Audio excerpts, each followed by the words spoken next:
Peace and love is the key. Ma'at represents the essence of truth, justice, harmony, balance, order, and management, reciprocity, and righteousness. Please smash that like button. Peace and love is the key. What's happening, Ma'at family? Peace and love is the key. I'm Reya'Sekhmet. Thank you for tuning into the J&J-Life MA'AT podcast. We have another special treat for y'all today. First, I want to thank the ancestors and elders for all they have done and are doing. Today, we're going to talk with the influential Baba Dr. Negus Imhotep, who is the CEO and Cultural Memory Specialist at Imhotep Consultancy Group, LLC. We also have Baba Rudison sitting in on a discussion with us. Both are definitely free thinkers. We will talk about our journey and how we became who we are today. And family, Negus Sankofa and Imhotep, Maatkara are both interesting names. And I promise you, we will get down to the meaning of those names and where they stem from. Thank you, Babas, for joining us on this glorious day. Hotep, peace unto you, young lady. Yeah. Ashe. Ashe. Yes. And thank you for having me again on the J&J-Life MA'AT podcast, Reya'Sekhmet. It's always a pleasure. And family, as we always do, we want to give reverence to the ancestors and the elders for all they have done and are doing. Ashe. Ashe. Baba Negus, with you being the elder in the room, as we do in our culture, may I have permission to speak? Yes, you may. Thank you, Baba Dr. Negus. I want you to know a little about the background of our podcast. And the J&J-Life MA'AT podcast was created to give the family a place and platform to embrace our spiritual awakening and consciousness. J&J-Life MA'AT is dedicated to showcasing the beauty of our culture, educating our people and those that want to learn this work. Yeah, and I'll just add slightly, Baba and family, that the importance of learning about our history and our culture from a Black perspective helps us learn more about who we are, where we came from, and where we're going. Because without the truth, you will not be set free. Mm-hmm. That is correct. Ashe. Okay, Baba Negus, before we dive too deep, can you tell the family a little about yourself and your journey to becoming Baba Negus Imhotep? And of course, I have some questions. Okay, you do. Well, how much time do we have, young lady? No. I'm 64 years old now, but I am Negus Imhotep. I'm a native of Houston, Texas. Grew up in Houston, and I've been here in Iowa now.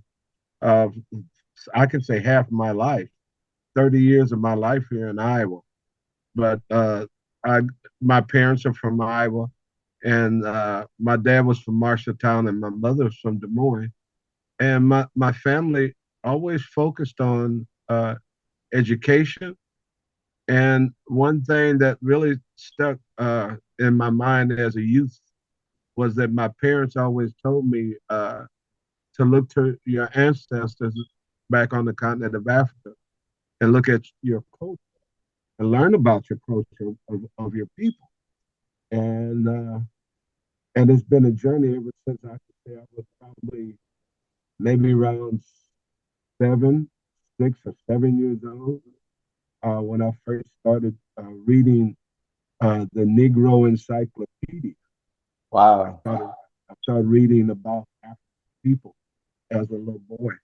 And now I'm an older man, and I've been reading about African people most of my life. Very wise man. And to your point, Baba, about being a wise man, Reya'Sekhmet knows that you don't become wise until you receive knowledge. That's true. And I have some questions. Well, wait. Go ahead. I'm not scared. Okay, so I have some questions. My first question is, what is your favorite color? My favorite color? Yes. I have two, but and I always mix them together. Purple and gold. Purple and gold. Royal purple and old gold. They're just so I can say noble to me. Noble color. I have another question. What do you like to do in life for fun? What I like to do in life is to play with my great grandsons. They're 10 and 9. 10 and And 9. yes, they're my great grandchildren, my grandsons' children. That's incredible, Baba Negus. Your journey and devotion are truly inspiring us. That's sweet. Thank you. Thank you. So, Baba, if you can just go ahead and finish. I know I had respectfully interrupted you when you was at Wisdom. You were 64 or 65 years old, you said. Yeah, just kind of wanted you to kind of round out your story. I know when I was a young student athlete, I spent a lot of time exercising and working out, running on the field because I knew I had to be in shape. And likewise, I went into the libraries and did the same thing that exercised my mind by reading Yes. and obtaining information because you can't teach unless you learn. You have to read first and learn. So readers, my parents always told me that readers are leaders, and you read so you can learn and then you can teach others. Ashe. Ashe. That's truly inspiring, Baba Negus. Your journey and devotion are truly inspiring and showing us all the power of embracing our heritage and making a difference in our communities. Okay, so Baba Negus, society often overlooks the deep spiritual practices that have shaped African societies for centuries. Could you expand on ancient African spirituality and how it guides individuals in their daily lives? Yes, that's a very deep question, young lady.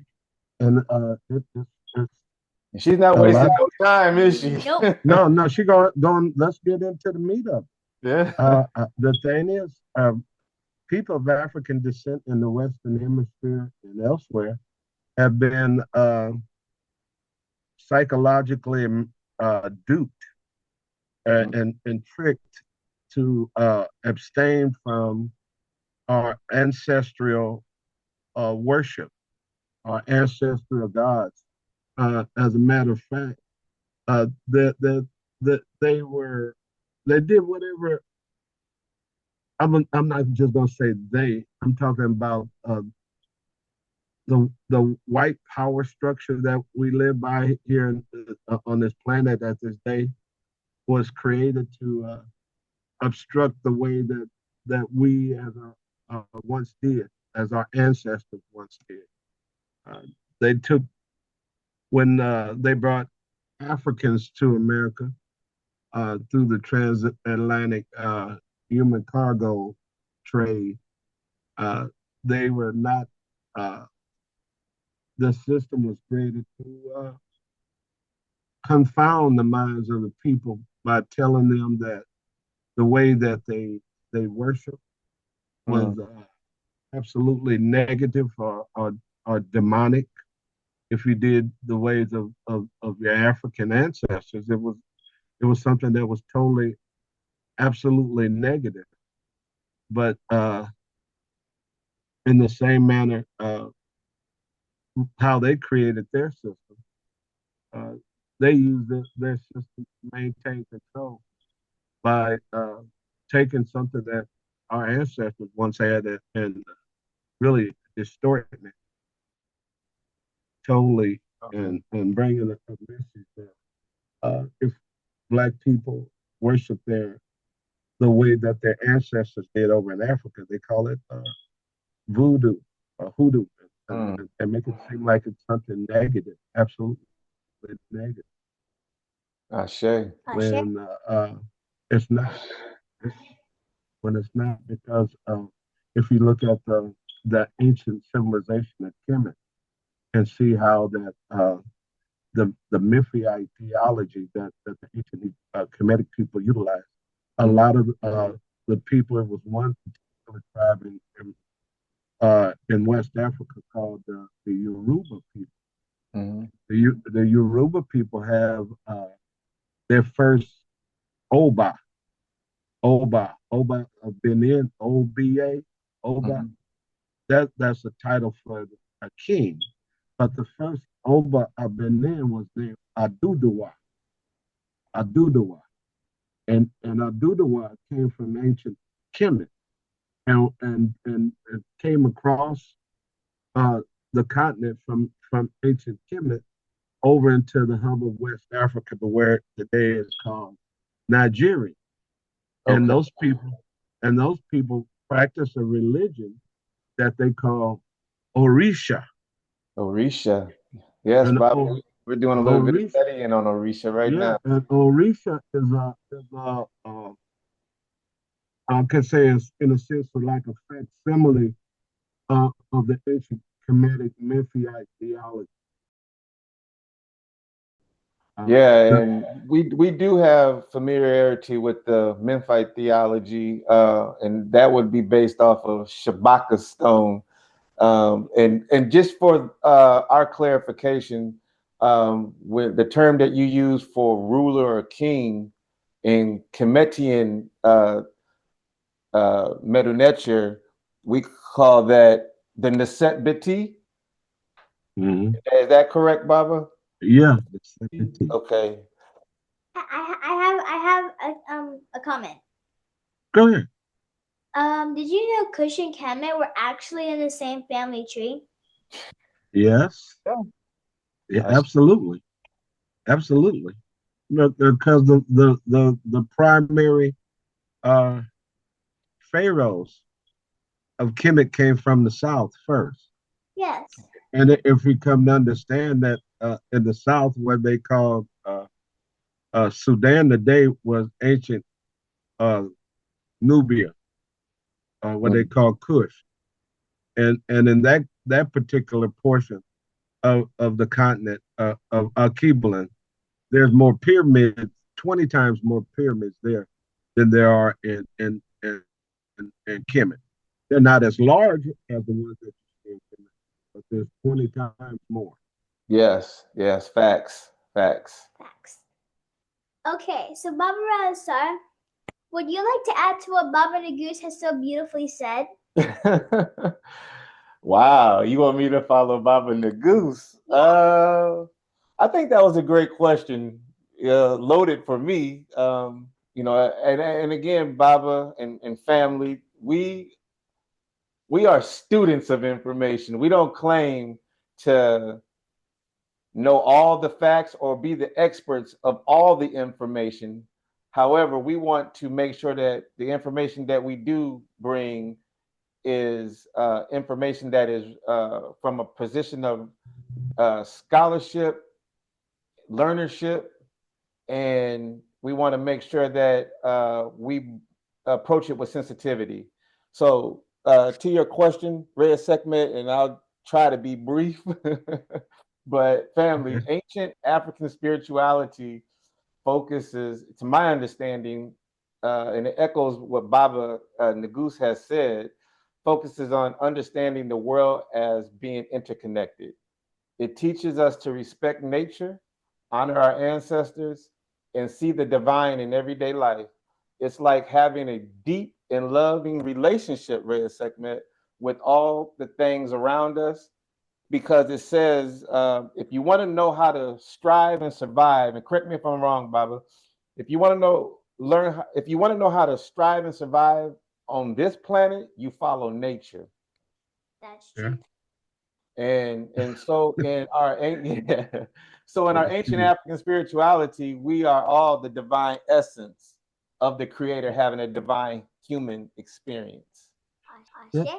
I remember my uncle wrote a book about four years ago for NASA. Okay. He's a astrogeneticist, Mm-hmm. a toxicologist, a clinical pathologist, and he retired about 5 years ago, but he works as a conduit for NASA. Okay. And he stated in his book, the title of the book is called "The Universe Is in Us," and it's Absolutely. by Allan R. Rudison, PhD. And in totality, he is stating that in essence, we as humans are basically stardust that formed here on this planet, and that every element in the universe is in this earth and is in us.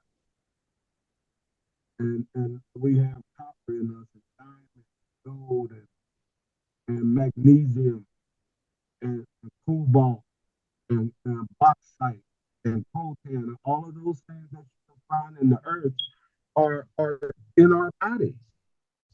Uh, And that Shay, what was his name? basically Alan. His name was Alan Rudison, Rudison. Okay. Rudison, PhD. He worked as a clinical pathologist at Cedar-Sinai Hospital in Los Angeles, I think since probably early 1971 or two. Mm. Okay. So, and he just retired maybe 4 or 5 years ago. But he said we're basically uh, laptop computers connected to the mainframe out of space. Yes. Yes. Yes. I'm definitely gonna do some research It's a on good book. yeah. They call it it's like a Bible in regards to the universe. Yeah, yeah, definitely, definitely. I'm definitely gonna look into that once we get done with this. Right. I had to write it down Yeah. to make sure Yeah. I didn't forget it. But Yeah. That came out of Marshalltown, Iowa.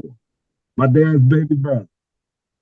wow, wow, yeah, that's a great segue into what I was thinking. You know, when it comes to the African divinity system, and that is, it's one of the oldest systems in the world, and it's also one of the oldest God concepts in the world.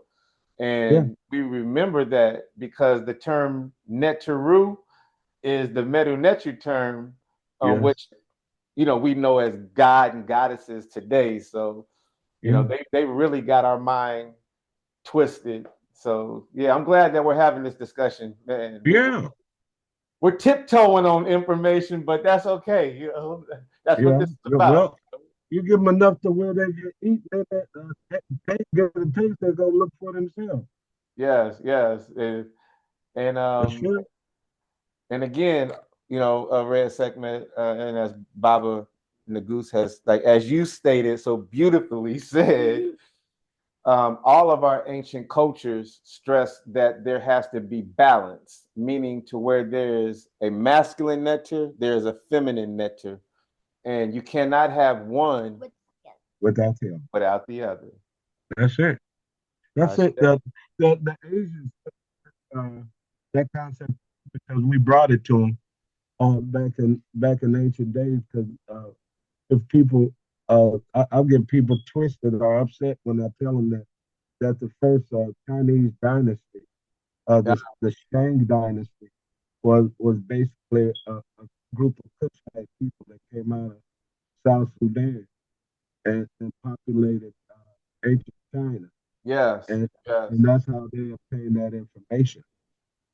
yes, and was it the honorable ancestor Dr. John Henry Clark, when he say something to the effect, and I'm just going to paraphrase, um, everything that was created, Africans built it, they developed, let's see, they developed it, they mastered it, and then they took it on the road, and that could be that's a very choppy way of restating Yeah, what he said, but it was something to that effect. yeah. When he said that in a way too, like when you finally woke up from the dark ages, of not before the dark ages, when you're finally woke up to what was going on in the world, uh, we have completed uh, everything that was already done on this planet. Because if we were talking about the ancient Memphite theology, it's old, but the oldest theology I think that there is on the planet came out of the Central Republic of the Democratic Congo, the Ashe. Democratic, not the Republic, but the Democratic uh, Republic of the Congo, in that area because it's the Twa people, Yeah, the yeah. The TWS, Khoisan, yes. yeah, the little people that the people use a derogatory term and call them pygmies. There was also the people that they call the Sand people, who were also they, they used to call Hottentots, a negative term for people. Yes. They And they lived can in that they those lived in Botswana in the northern portion of South Africa. absolutely. And those were the first people who left the continent of Africa and they migrated around the planet. And those individuals they spoke with a Circumnavigated. click, correct? That they What's spoke that? with a click.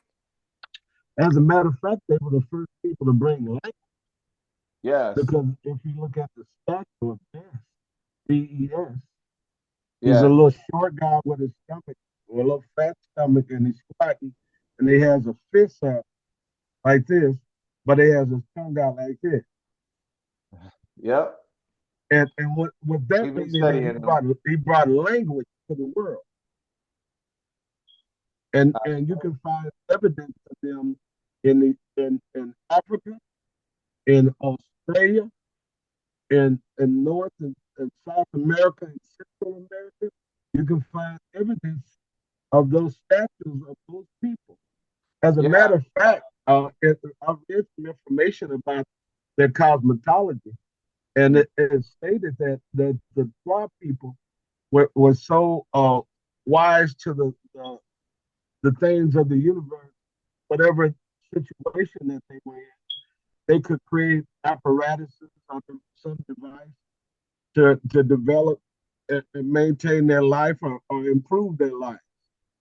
Yes. And even to the point that people would not just walk like humans walk, they sometimes would get airborne and fly like Superman.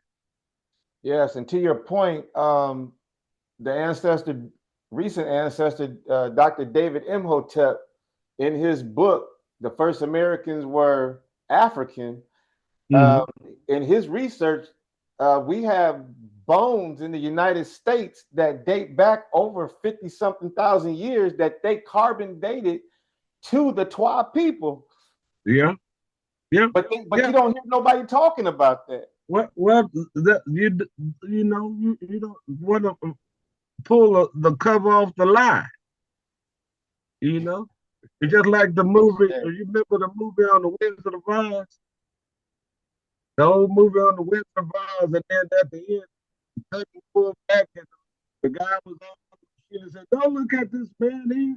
He's not one. I'm the powerful."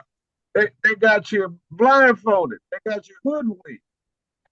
They got you bamboozled like Yeah, that. you got your hoodwinked, run amok. Ashe. Ashe. That's truly enlightening. The concept of connection teaches us to value and respect all aspects of life, fostering a sense of harmony, balance within ourselves and communities. So, family, that's why we do Ma'at. And Ma'at represents the essence of truth, justice, harmony, balance, order, arrangement, reciprocity, and righteousness. 7 things, family, 7 things. Ashe. Ashe. Ashe. Baba Negus, as a young Black girl growing up in a mostly white area, I sometimes feel disconnected from my roots. What can kids like me do to stay grounded in our African culture and be true to who we are in this society? Whoa. You Yeah, can, powerful. you know what I did? I would go to the library and I would get books about me, books about people like me. And I would look for different activities where there were people more like me sometimes. Yeah, I know it's kind of hard to do in Iowa, especially because we're only 4% of the population of the state. Mm. So there needs to be places that grown-ups need to fix for young children like you, where we can meet and do things like that. It's a great question. And Great answer. Sorry, Baba, as you were saying. oh, I was just saying, I concur. We it's on the elder people that, as well as some young people, to develop places that they want of their own. Have Yeah, something that's like that, dealing with subjects and different cultures that you like. yeah, Like here in Des Moines, we have different uh, restaurants here in Des Moines that you could go and have different African food. You can find there's Puerto Rican restaurants here mm, in Des Moines. The uh, Ethiopian and restaurants and Malian restaurants, and you'll even when you go into some of the places, you see some of the artwork and some of the culture you and everything kind that of breaking up there, Baba. Yeah, I said it would bring. okay. I guess I turned my volume up a little bit more. Excuse me. I say you All go right. to some of those places, you'll see some of your culture. Uh, and then you can ask your parents too to take you to places like African American Museum in Iowa. Waterloo has a program up in the city of Waterloo. They have uh, what they call the Freedom School, the 1619 school there Okay. too. So there's different places where there's larger populations of people that look like you. That's basically in central Iowa here in Des Moines and on the eastern portion of the state over in Cedar Rapids and Iowa City and Waterloo. You'll find more uh, people of color, people on top of people like us. Yeah, and I would just add, and Reya'Sekhmet, we've already had this discussion, but I'll just speak to the family on this, and that is um, being in a place where you may feel different from those around you, and Baba and the Goose touched on this, can be challenging, but it's also a unique opportunity to shine with the light of your or our rich heritage. Um, so, family, embrace who you are with pride. Your history and culture are a source of great strength and wisdom. And remember, this can help you stay grounded. Ashe. Ashe. Say, man, this was enriching. Yeah, exactly. Well, we appreciate that, Baba. Um, Yeah, and I'll just say this as well, Ray Sekhmet, and that is you're doing a tremendous job and you're on the right path, especially with your podcast, because the information that you bring into the table is very enlightening and it definitely will help others. Even if it just helps one, you've done your job. And I would say just keep exploring, keep learning, keep sharing your thoughts, your knowledge, your culture, and you definitely have the power to inspire others and keep uplifting. Thank you. Absolutely. Thank you both so much for the advice you have provided. It empowers us to embrace our identity with pride and draw strength from our heritage, even in the face of challenges. Many influential figures have shaped Black history, leaving legacies that inspire us today. For myself, I look up to people like Barbara Assar, Kaba Kabane, Fannie Lou Hamer, Dr. Umar Johnson, and Takal Hamadra. They've taught me so much about our culture and speak the truth to empower us to be proud of who we are. Will you each share some of those incredible individuals and their contributions in helping shape of who you are? Bob and Negus, I'll start with you. Thank you. That was a me. strong, loaded question. Boom.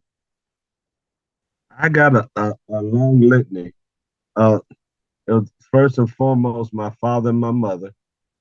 Uh, I met a young man when I was a boy named Quentin Meese.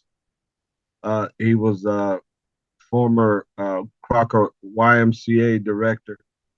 here in Des Moines back in the 1940s, 30s, or 40s, and they knew my parents. And I had opportunity while I was in college to meet Muhammad Ali face to face. I had opportunity to sit in the lecture and talk, have a conversation with Alex Haley, who wrote the book Roots. I'd had the opportunity to talk to Stokely Carmichael, better known as Kwame Ture, who came out with the slogan Black Power. A lot of people got nervous back in the late 60s and 70s when that term came out. I had the opportunity to sit in with Dr. Yusuf bin Yakanan, the Egyptologist. Uh, Also, Dr. Ivan Van Sertima. I heard him in lectures. Uh, I heard Dr. John Henry Clark before in lectures.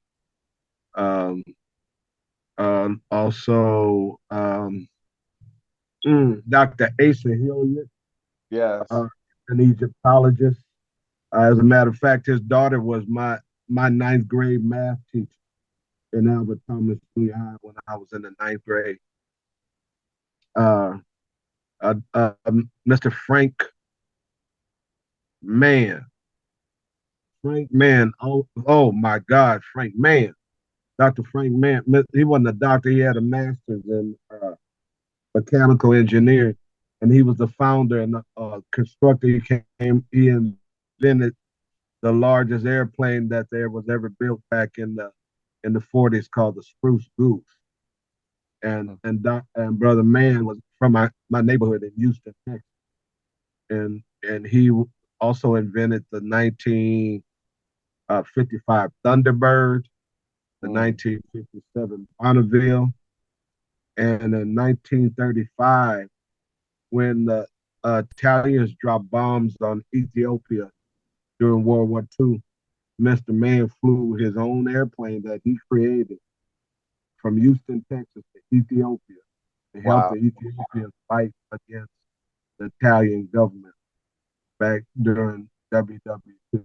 He also taught after Emperor Haile Selassie had attained airplanes, he went and taught the Ethiopians how to fly there. And he was also a Tuskegee Airman, a flight instructor, a pilot instructor as well. So I had the opportunity to be around great men and women of intellect, of valor, of just pure African genius. And I had a Dr. Thomas Freeman at Texas Southern University. And I'm going to tell you a little short story about that. I'm a storyteller. Oh, yeah. Take your time, Baba. We here. Dr. Thomas Freeman, I remember it was in 1989. I was 28, 29 years old. And I was a father and had a little girl that was probably about 4 or 5 years old. And I was in school at Texas Southern University, and I was trying to graduate, and I took a philosophy class, Introduction Philosophy 101, a little simple class for elective. And I took Dr. Freeman's class, and he told us at the beginning of the semester, here's the syllabus, and I want you to follow this syllabus, because if you follow this syllabus, you'll do well. He said, because I only give 2 grades, an A or an F. What? An A or an F. That's what he said. Pass or fail. I get it. You either got an A or you got an F. Okay? And I did everything that was listed on that piece of paper. I was like, I'm following I did everything he said. And at the end of the semester, I looked for my report card, and I got my report card, and I got an I. I said, I. Okay. Yeah. What's an I mean? I'm incomplete. And I said, I know I was in class all the time. I did everything. I turned in my paper. He gave me an eye, and I was mad. Because I was in a bunch of credits. I'm trying to graduate. And I passed his office. And his secretary was in the office because he was the dean of the arts and science department. And I said, well, where's Dr. Freeman? She said he's in the class. He'll be here in about 10 minutes. And she said, you can have a seat. So I sat down and I was late. I was mad. I was mad as hell. And I stood up, I said, Dr. Freeman, your integrity's in question. He said, boy, you better watch your mouth. You know what, Bob? They trying to kill the audio on us, but that's okay. Just come on in a little closer. Yeah. Okay. He said, you better watch your mouth, sir. And you come in my office. And I went to his office. And I got to railing on him. I said, Dr. Freeman, you said. He said, boy, shut up and listen. He said, you did everything and you was in class the whole semester. He said, but all you did in your paperwork, you regurgitated the information that was in the textbook. He said, I know what the book says. He said, I want to know how you think. He said, now go back and take this class again. And I said, you out of your mind. I did. He said, no, take the class again. I said, and I was going off. He said, son, let me tell you. He said, I had a young man that took this class 4 different times. So what's up about that? Whoever you want to be that damn fool. And he said, do you know who that man was? I said, no, sir, I don't. He said his name was Martin Luther King, and I taught him that moral. He said, go and take your back behind, go back and listen. And I said, I humbled myself. I said, yes, sir. I felt like I was so low. I felt like I could crawl up under a pregnant ant. I was so I felt low, because he said, man, I taught Martin Luther King and he did this 4 times. And you crying about messing up 1 time? 1 time. Wow. You remember the movie called The Great Debater? I didn't catch that, Bobby. You broke up. You ever heard the movie called The Great Debaters? Yes, the one that Denzel starred in, correct? Denzel spent 4 months talking to Dr. Freeman before he did the movie. Because Dr. Freeman was alive and around at that time because he was the debate coach at Texas Southern University. And I was on the debate. This is one of your teachers. Yeah, he was one of my teachers. Yes. That speaks volumes, Baba. That speaks volumes. He taught there for 47 years, and he retired at age 100. Wow. All praise be to the ancestors. Yes. Those were the type of leaders and educational leaders that I had the opportunity to be around. Beautiful. And it made me want to learn more. So, Baba, just where you finished, I wasn't, with Mr. Freeman being 100 years old, that man has accomplished some extreme heights, and that I can only pray that we make it and do those type of things, at least even a fraction of what those great people that you mentioned. Were there anyone else that played a major part in who becoming you? When I met Jaja, it made a change in my life. When I started to avoid Western European Christianity, and it made a drastic change in my life because I've been licensed and ordained as a Christian minister in the Pentecostal church Also in the Missionary Baptist Church, I pastored churches and taught people. But at my last uh, place of pastorship, where I was pastoring, uh, my congregation knew that I taught an Afrocentric uh, version of Christianity, and I was trying to show them basically that even though you have a distorted book called the Bible that came from the ancient uh, Memphite theology, or the ancient book that was called the Metal Nature, or the book called Coming Forth by Day and by Night, that uh, Europeans used the term the Book of the Dead. It was entitled the Book of Coming Forth by Day and by Night.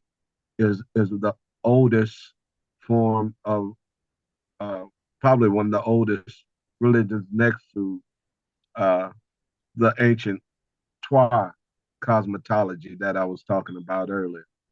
Because and each one of them have. It was a guy named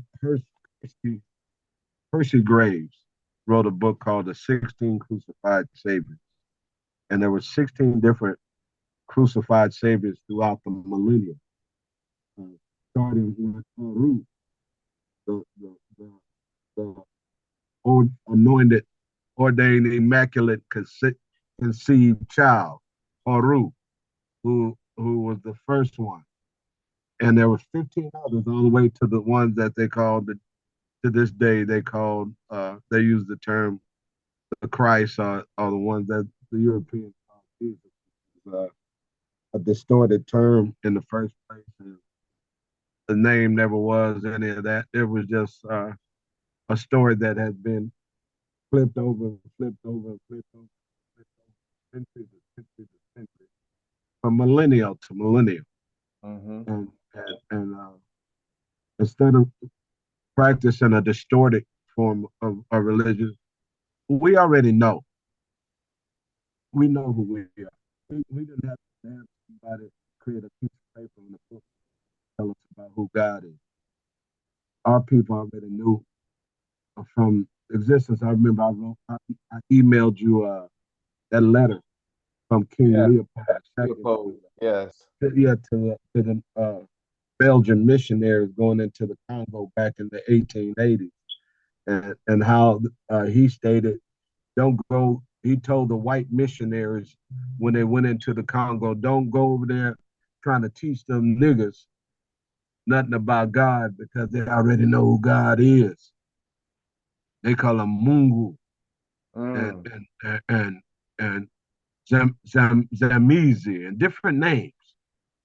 But he said, I want you to go and use your Bible to manipulate and for the interest of the Belgian people, because they wanted to rape the nations of their resources. That's all it's about. If you got control of the mind, the behind will follow. Undoubtedly. Undoubtedly. Beautiful. Okay, so Barbara, sir, who do you credit with helping shape up who you are? And you want me to follow Baba Negus's long list? Yeah. If that's all right with Baba, I'll try to keep it brief. Go ahead, man. Look at that number burn. Yeah. That's a long list for me as well, Reya'Sekhmet. But if I have to give a narrow list of figures, I'll do my best and try to share with the family. But I will start with family. My father, God rest his soul, was a very free thinker. He was the type of person that had tons of books, but he lived, and you can probably attest to this, Baba Negus, and that is when I was growing up, I lived with my grandparents. They raised me. My grandmother, Betty Jean, I credit her with who I am today, but they had a set of encyclopedia books. And my father used to open up the encyclopedia books, and that's where my feet were planted on education. And but it was his sister, and speaking of my father, he's a the first book that I was given was the autobiography of Malcolm X, and I was about 8 years old, and that was my introduction into becoming a revolutionary. And but it's his sister, my aunt Gwen, who I credit with setting me on the foundation of true knowledge, and that's because she invited me and my cousin Nikki to go to her to Black Hawk College. I never forget this. And it was the minister sent the minister Louis Farrakhan sent uh, uh, brother Daryl 7X there to speak to our group. And Daryl 7X is the author of a book called Resegregation of Mind, which was the first book that I bought that I still have today. Read it from front cover to back end 3 times. And that was my foundation. And from there, it was like I had my track shoes on. But just to kind of go from family to other influential people along my journey, I would say Marcus Garvey, who championed Black pride and economic independence. Dr. John Henry Clark, who I mentioned earlier, who was a renowned historian, who emphasized African history. And I don't want to leave my list short without mentioning the ancestor, the good sister, Dr. Frances Cress Welsing, whose work on psychology and racism has been revolutionary. And all have been significant influences, along with Malcolm X, Minister Louis Farrakhan, Dr. Khalid Abdul Muhammad, Dr. Umar Johnson, as you had mentioned, in Baba Kaba Kamene. But I also want to mention a good brother, Mfadisi Jehutimus, whose work on ancient African civilizations is paramount, along with Dr. Charles S. Finch, and Professor James Small. And Yeah. I thought you was going to mention this one, but I'll go ahead and mention it. We could talk about him. The ancestor Sheikh Anti Joe. Yep. For his works and how he shut down the whole conference with his theory on testing the mummies. So those people and their commitment of uplifting our community through knowledge, empowerment, and unity continuously inspires me, Reya'Sekhmet. I share. I say. So family. Can I add one at the end? Yeah, sure. I'd love to hear. Antonio Furman. Wow. Yes. Antonio Furman. He wrote an essay in the 1860s. No, 1870s, entitled "The Equality of the Human Species." He was the predecessor of Sheikh Anta Diop, because Diop uh, utilized what Furman wrote, because Furman was an Egyptologist and an attorney, and he was from Haiti, and he wrote in French, and it's his essay combated a pseudoscientist named Count Joseph Arthur de Gobineau, who wrote an essay probably 40 or 50 years before uh, Furman about the inequality of the human species, where he was saying that white people are superior and everybody else is inferior. And Antonio Furman's essay uh, uh, rebutted that and disproved it, that false theory that European was trying to put out, saying that white people are superior and black people are inferior, which is a lie from the pit of hell. Yes, and they were still trying to sift through all those lies and misinformation. So, family, learning about these extraordinary individuals reminds us of the richness and diversity of our heritage. Their legacies encourage us to pursue greatness and contribute positively to society. And they remind us that we stand on the shoulders of giants and have a responsibility to care for with their work. Ashe. Yeah, and Ashe. So, Bob and the Goose, how's Abena doing? She's just as chocolate as she want to be. Hey, well, you could let Abena know that round 2 with Reya'Sekhmet is Round 2 coming. coming. I'm gonna tell her she better be on her P's and Q's. He's definitely grown since we interviewed Abena back in May of 2024.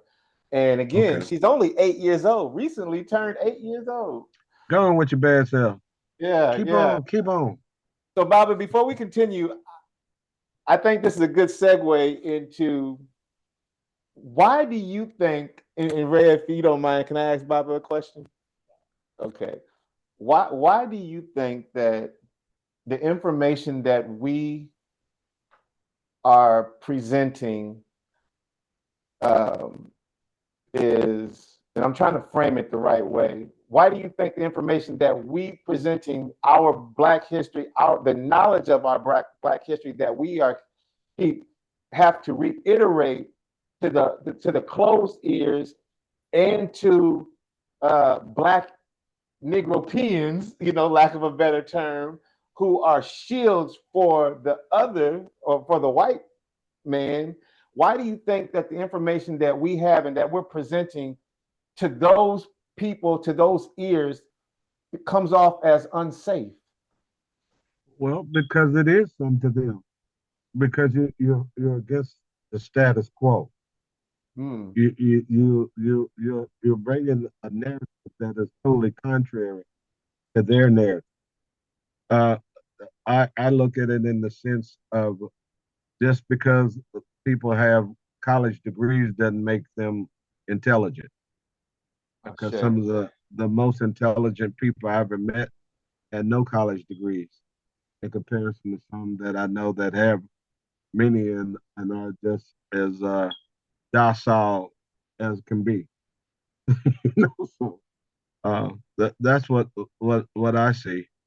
Um, you, my father used to make this comment, and I know it might hurt or offend some people, but I'm gonna say it in the manner that it used to be when I was a boy. And my father said, if you want to hide something from a nigga, put it in the book.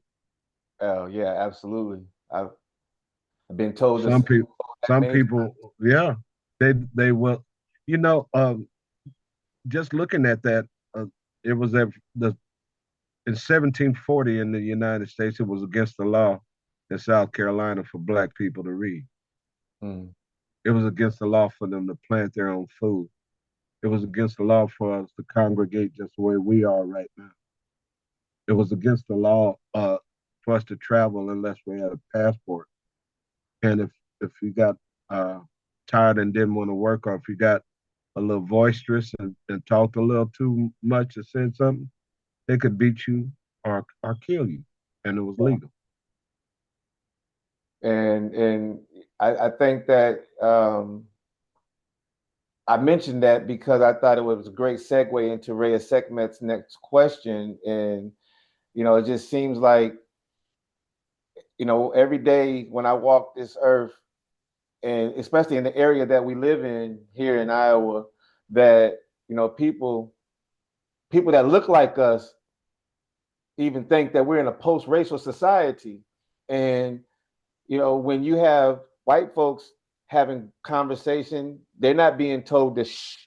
But when you in circles of our so-called circles of our own, and you want to have an in-depth conversation, you may get someone or a group of people, want you to, pipe it down. Don't want nobody to hear what you're saying. And it's like, no, we should be able to speak our truth and not worry about who around us, because we should be able to speak truth and speak truth to power if necessary.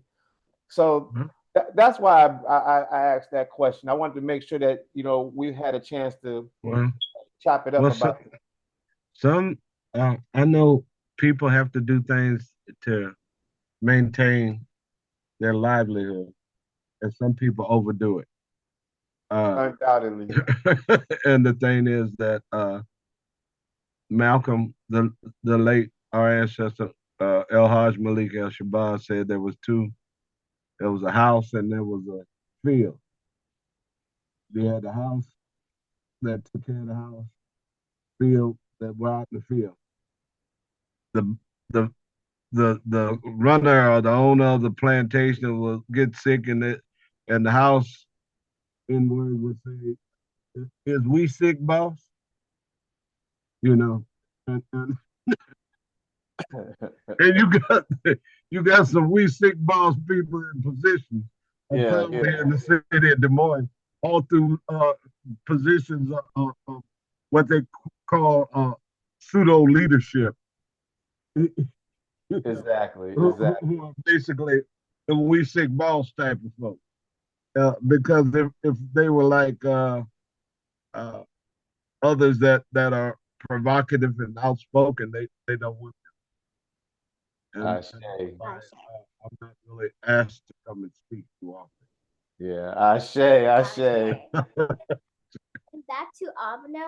I mentioned Auntie Abna because of our previous talks on Sankofa. Family, I want to pivot somewhat. Let's talk about Sankofa. Sankofa is such an important topic. Sankofa means to go back and get it. And it's associated with the idea of gaining wisdom from our past to build a better future, like this. So this is your past, this is your future. Go back and get it, huh? Yeah, so you have to bring something back to make a better future. Well, I went back and let my nappies grow long. Baba Negus, could you elaborate on why Sankofa is so important, especially for young people? It was ultra important because in the Eurocentric society in which we live in, they have a school called the Frankfurt School of Thought, and they want to teach you to become a little European. They don't want you to be a little Kemetic girl. They don't want you to be a Kemetic woman. They would prefer for you to be indoctrinated and to do the best to assimilate and try to act like people of European descent. And that's not the case.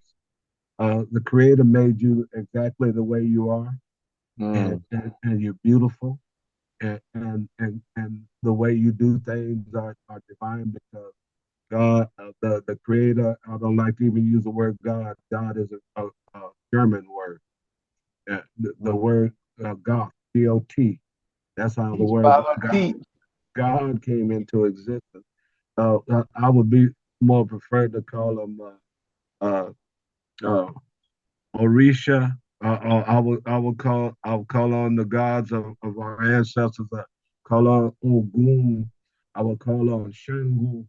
I would call on our ancestral gods and call their names instead of calling the names of our European oppressors. Even to the point that the system tries to criminalize or demonize our African ancestors. Even at the end of their Christian prayers, they use a term Amen, which they label was a pagan god of the sun, God Amen Ra. Isn't that crazy that they say those things and not knowing the origins of you know, I was listening to a man talking about the holidays, and I said it was basically a practice of the ancient Romans, which was called Saturnalia, and from the month of December the 25th to January 1. You broke breaking up a little bit, Baba. From the month of January, the 1st to December the 25th, going back was December 25th to January 1. in ancient Rome, they called it Saturnella, like Saturnella. like Saturn. The god of Saturn was the god of the harvest. Okay. And during that time, in Rome, there was a bunch of debauchery and orgies going on, basically, and people were just out of whack. The people who were once in bondage, they became free, and the ones who were free were in bondage for a week. And that's why people conduct these holidays, and it's all behind what happened through the winter solstice. That's what it's all We just paid homage there during the winter solstice. Reya'Sekhmet put out a quick video where she spoke about the winter solstice. Mm-hmm. So that's what this whole holiday is about. It was once in the Roman Catholic Church accepted it because they couldn't stop the Christians from practicing the pagan holiday. So the Romans said, let's make this an official holiday. Yes. So that's been going on since then. That's why we celebrate Kwanzaa. Ashe. Ashe. Thank you for that. Provoking and profound words. Okay, Barbara, sorry. Your thoughts? My thoughts? Absolutely. I'll just echo what Baba Negus has said. I like using your term, as Baba Negus has so beautifully stated. But, I will only add that Sankofa family teaches us to draw strength from our history, to learn from our challenges, and to use those lessons to create a better future. Or as Reya'Sekhmet has said, go back and get it. Go back and get it. It reminds us that every setback is an opportunity for growth. That is correct. It's also an opportunity symbolized by a bird with his head turned backwards, taking an egg off his back. And that symbol captures, family, the essence of learning from our past to improve our future. Essentially, in its deepest sense, Sankofa teaches us the importance of understanding and regaining our history. That is such a powerful message. Family, embracing Sankofa helps us stay connected to who we are and were. We come from it. It reminds us that our history is a source of strength, wisdom, and love. Sankofa empowers us to be anchored in our identity and make decisions that reflect off our true self. Okay, Ashe. Ashe. Absolutely, Reya'Sekhmet. I love Sankofa so much, I made it my name. Okay, yeah, Ashe. Okay, so Baba Negus and Barbara Asar, this will be the final question. Okay, let me set it up. I had mentioned at the start of the interview that I wanted to get down to the meaning of you guys' names and where they stemmed from. And family, remember that names can hold a significant power in meaning. Speaking of names, I'd like to share my own experience. Okay. As Barbara Yeah. Asar has gave me the name Reya'Sekhmet, and correct me if I'm wrong, Baba, but my name combines Reya, which means a connection to Ra, which means connection to Ra, represented by the sun, symbolizing light, guidance, and wisdom, and Sekhmet, the lioness, nectar of war and healing. Together, Reya'Sekhmet represents a powerful blend of wisdom and strength and healing. Yeah, that's correct, Reya. And family, Reya's name was chosen to reflect her role as a beacon of light and strength, guiding others on their spiritual journey while embodying the healing and transformative powers of Sekhmet. So, Reya, I was thinking, why don't you share with Baba Negus your understanding of the story of Sekhmet? Remember how Ra was so displeased with the people on in the world that he sent Sekhmet down? Yeah. Sekhmet is really pretty, that's for one. And Ra sent Sekhmet down to cleanse the world because he wasn't liking how everyone was doing bad things in the world. So Sekhmet went down and started slaughtering all the people that were doing bad things in the world. And then she became obsessed with blood. And then the Nile Valley River. Yeah, because he turned the Nile Valley River red with red wine. Yeah. and Sekhmet drank it, and after that she fell asleep. So then Ra took her back to the heavens. Sekhmet is the extreme. Yeah, Mhm. Ashe. Ashe. Yeah. So we say all of that to ask this. Baba Negus, how did you come to this realization of changing your name to Negus Sankofa Imhotep, which I anticipate ultimately transformed your life? Wow. Well, I can say I changed. I knew for a long time I wanted to change my last name to Imhotep because out back in 1991, 1991 or 1990, I was on the debate team uh, at Texas Southern, and I was also on a campus all-star challenge team where the historical black colleges would go on BET and talk about academic things like Jeopardy, and your school would be against another school. And I was on Texas Southern's team for 2 years, and I changed I had a jacket, and I changed the name to put the son of Imhotep. My father got real mad at me.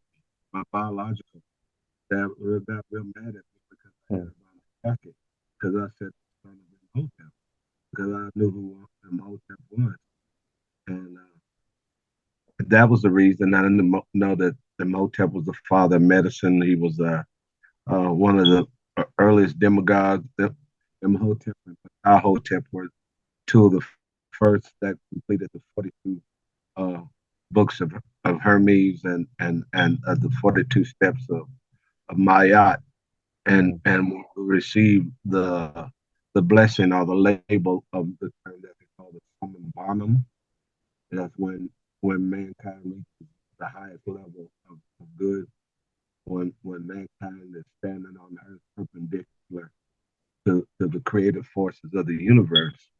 So I looked at it, Imhotep, and then Sankofa as well is my middle name, which is returning and going back to my past and learning from my past. And I changed my first name to Negus, Negus, Negus, and Negus is the Amharic language. It's from the Ethiopians.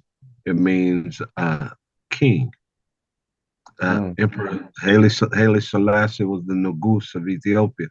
And I like the way it sounds because sometimes folks might say the N word, say nigger, and then my knife is.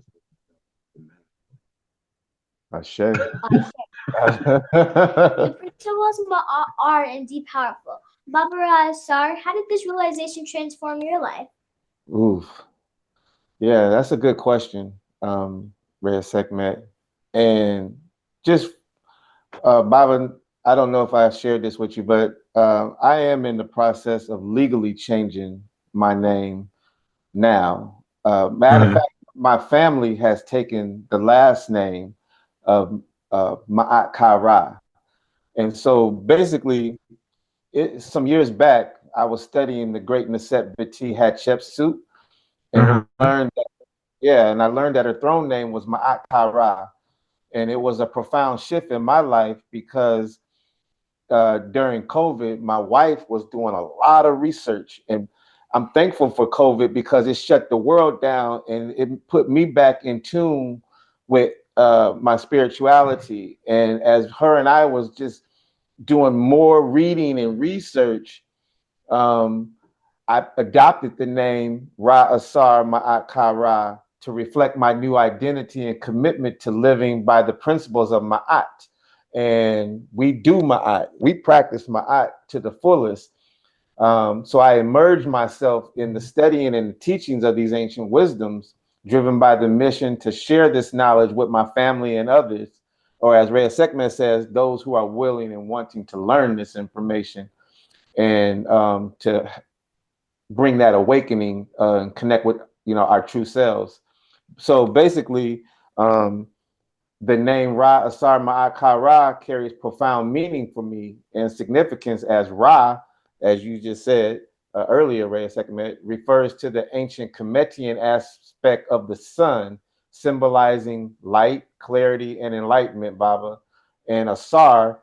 And we don't use the Greek terms in this house, but for this conversation, most Negropeans and Europeans know the term as Osiris. That was a Greek term, which we don't use. So as Asar represents resurrection and eternal life. So Maatkara combines the principles of Ma'at, and Ma'at represents the essence of truth, justice, harmony, balance, order and arrangement, reciprocity, and righteousness. Yeah. 7 things, family, 7 things. Exactly. And with that, and with the Medu Neter word Ka, meaning spirit, together my name reflects a commitment to living in alignment with these divine principles, Baba, and embodying them in every aspect of my life. I hope that answered your question, Reya'Sekhmet. Ashe. Thank you, Baba Negus and Baba Reya'Sekhmet, for lending your powerful voices today. Much respect. Family, drop some hearts, power fist, thumbs up, or any emoji that represents the fact that you like this discussion that we are having right now. Or you can drop a comment right now showing your support for this discussion and this channel. If you would like to support this channel, you can do so by being a book fairy and give a gift of a book cash app. Oh, my cash app information is $JJ1Life. Or if you want to send to physical items, you can do so by sending them to the address J&J-Life MA'AT, P.O. Box 35081, Des Moines, Iowa 50315. Let me say it one more time. Cash app information is $JJ. If you want to send them to physical items, you can do so by sending them to the address J&J-Life MA'AT, P.O. Box 35081, Des Moines, Iowa 50315. One more time for the family, way in the back.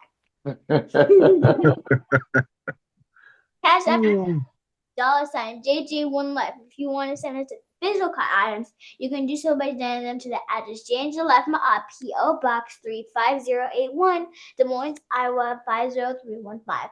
This information is embedded in this video in the description below. Baba Negus, anything coming up for you in the near future that the family should know about? Speaking against community. Well, I am not really at this time.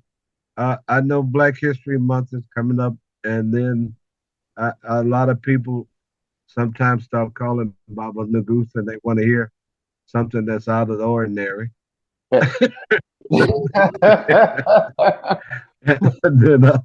I make them pay me to come talk then. But you know what, Baba? That's a good statement, because it reminds me of the ancestor Barbara Sizemore. She has this statement where, like, Black people still don't get it. No. They still don't get it. No. But that's why we are doing these videos, to try to wake them up. Yeah, so we kind of wake them up so we can get all the knowledge to everybody so they can spread it all around the world. Yeah. That sounds good to me. So basically, Baba, do you, outside of that, how can people get a hold of you? Do you have a Cash App? I don't have a Cash App. I'm pilot. I have a website, and I can. And we'll make sure we put all your information in this video. Yeah.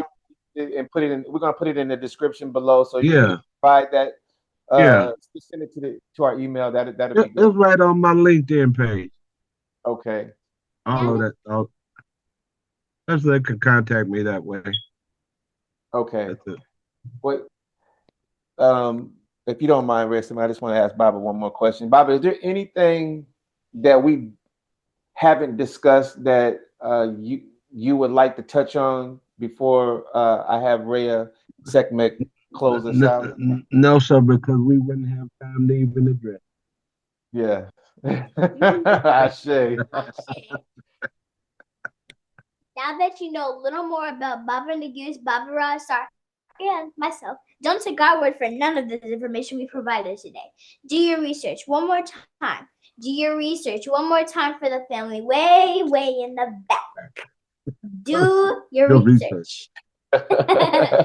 you have a family. Until next time, please absolutely devour that like button and subscribe. Peace and love is the key. Peace. Peace and love is the key.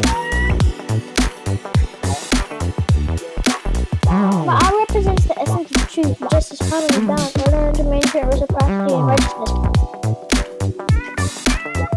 Please smash that like button. Peace and love is the key.